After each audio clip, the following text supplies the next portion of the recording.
Les autorisations budgétaires 2013 de la collectivité régionale retracent finalement toute la perspective et toutes les actions que nous allons mener, bien évidemment sur 2013, mais sur les années qui viennent aussi. 2013 sera incontestablement l'année des principales concrétisations et réalisations donc des grandes infrastructures, et au premier d'entre elles, donc bien évidemment la route du littoral, puisque nous aurons à l'occasion du second semestre 2013 l'occasion de poser donc la première pierre concernant ce chantier, puisque toutes les autorisations et toutes les procédures administratives, financières, techniques ont été validées jusqu'à maintenant. Parallèlement à cela, je continue à dire et nous continuons à défendre donc une logique qui est celle bien évidemment de respecter les engagements qui sont ceux que nous avons pris devant les Réunionnais, donc grand chantier, politique économique, notamment à travers le tourisme, qui permet aujourd'hui d'obtenir des résultats déjà significatifs en termes de création d'activités et de création d'emplois. Et je n'oublie pas de tenir compte de la situation économique et sociale, bien évidemment particulière aujourd'hui à La Réunion, et donc d'avoir une action très forte également en ce qui concerne le pouvoir d'achat, en ce qui concerne la justice sociale et davantage de cohésion et d'égalité des chances. Donc voilà le cadre général dans lequel nous évoluons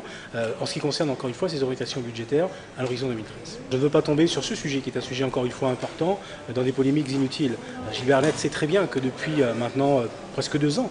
nous travaillons ensemble, donc la mairie de Saint-Denis d'une part et la collectivité régionale d'autre part, pour faire en sorte que nous puissions dégager donc les solutions la plus adaptée pour l'entrée de Saint-Denis. Il y a des études qui sont financées pour moitié par la mairie de Saint-Denis et pour moitié par le conseil régional qui vont nous permettre effectivement d'arriver à cette solution. Mais j'attends du maire de Saint-Denis et du conseil municipal de Saint-Denis qu'il y ait une position claire qui soit adoptée, parce qu'il s'agit somme toute finalement de l'aménagement du territoire de Saint-Denis qui est en jeu, et donc c'est aux élus de Saint-Denis de se positionner pour savoir si l'entrée doit se faire